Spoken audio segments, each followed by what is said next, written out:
11 things strategy is not. In my most recent videos, I've been talking a lot about what strategy is. But for a complex topic like strategy, we need to talk about the other side of the equation, what strategy isn't. And that's exactly what we're going to do in this video. So if your strategy isn't working, if you're not getting the results you want, stick around and find out why.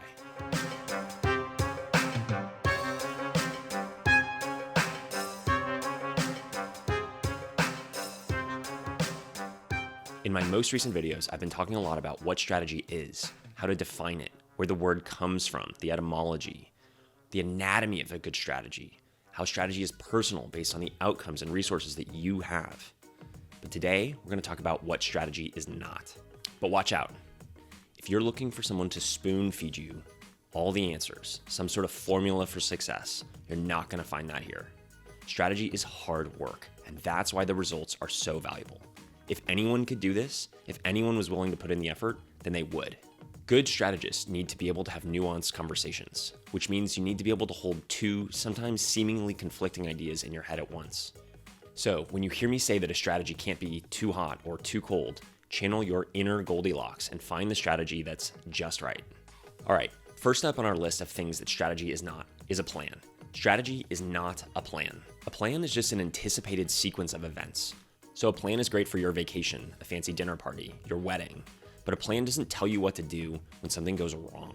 It doesn't tell you what to do when your competition zigs when you expected them to zag. So once you get off the path that you had planned, you're often lost or just winging it. A good strategy won't leave you hanging like that. Next up, strategy is not a vision. A vision is some future state of the world that you'd like to see come about. Maybe we all have flying cars, maybe no one has to work anymore because we're so rich, or maybe people finally realize that crunchy peanut butter is simply inferior to creamy peanut butter. By the way, I don't want to hear about this in the comments. Creamy peanut butter is way better than crunchy. So those are visions, and they're great, and they may be the outcome of a good strategy, but a vision is not strategy itself. Also, a strategy is not a mission. Missions and visions are great, but they don't describe the activities that are required to get you from one state to another, and that's why they're not strategy. Next up, number 3 on the list. Strategy is not just a single tactic or a trick. Remember, the shortest definition of strategy is a set of well-coordinated tactics. So if you only have one tactic, it's probably not a strategy. It's pretty simple. Also, a strategy isn't just a single trick. Let me tell you my all-time favorite trick as a strategy story. When I used to live in San Francisco, I went to this dog park. This woman was telling her friend all about her strategy for picking up her dog's poop. She would take the poop bag, unroll it, open it up, and then invert it onto her hand like a glove. She would pick up the poop, re-invert the bag, tie a knot, and then throw it in the gutter like every other San Franciscan. This amazing strategy really blew my mind. All right, so if you have a funny story like that, put it in the comments, let me know. I'll pick my favorite one and send you something cool. Remember, strategy is not a trick or a single tactic. Similarly, number 4, strategy is not a set of uncoordinated tactics either.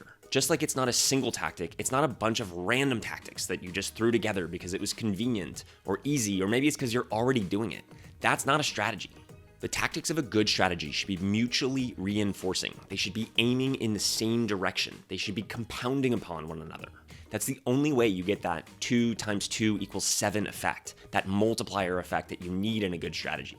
Otherwise, you're just doing a bunch of random activities. So, strategy is not simply a set of uncoordinated tactics. They need to be coordinated, aligned.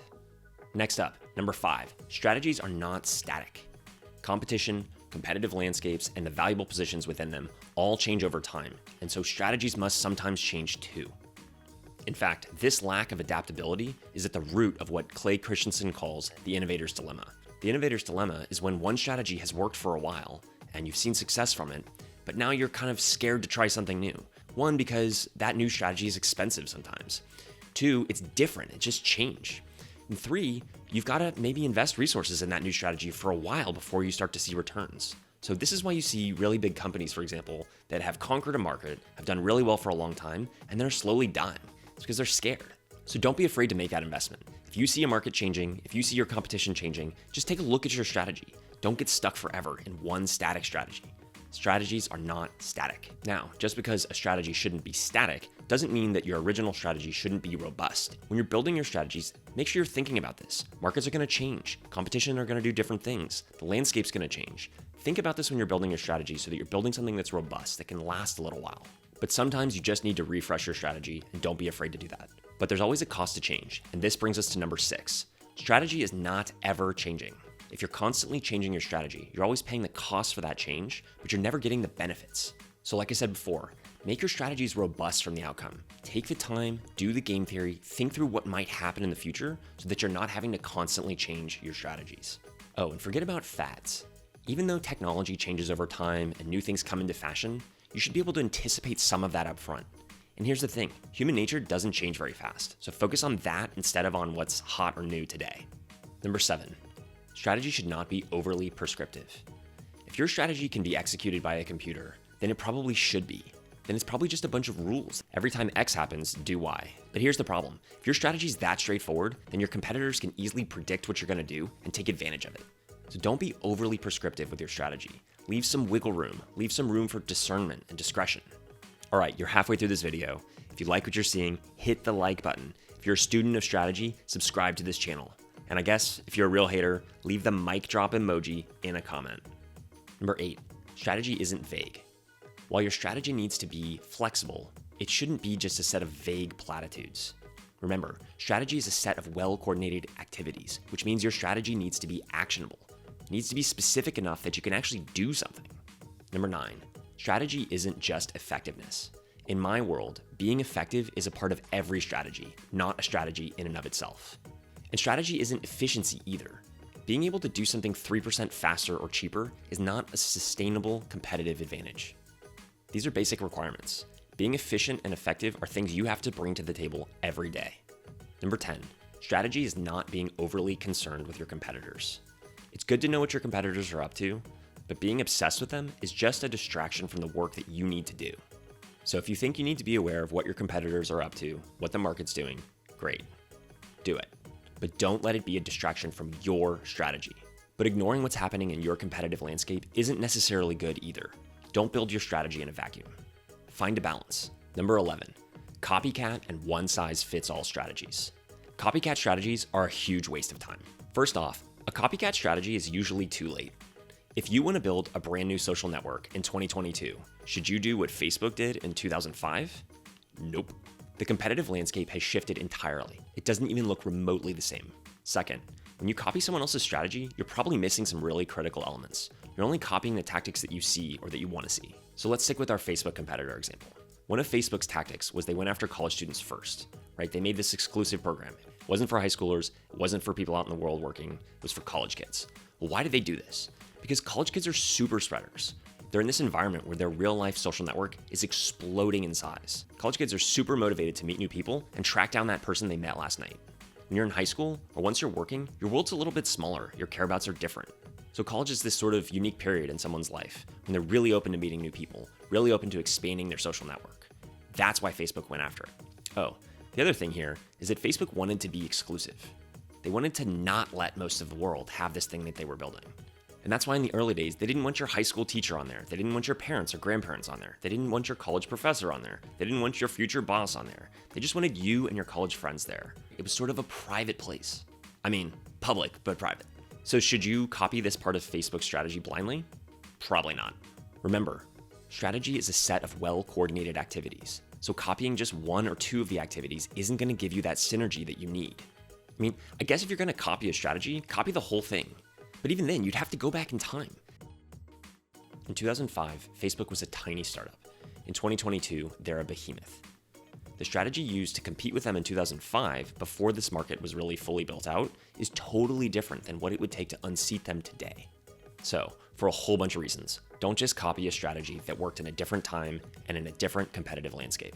It's lazy, and it's a waste of your time, energy, and talents. Strategy is not a one-size-fits-all thing. All right, now I'm going to give you 6 bonus items. These are a bit more advanced and nuanced, so they're not hard rules, but they come up all the time. That's why I'm going to address them. Number 1, easy. Strategy is not necessarily easy. Your strategy might be simple, but that doesn't mean it's easy. In fact, like I said at the top of this video, strategy often involves a lot of hard work. Which brings me to number 2.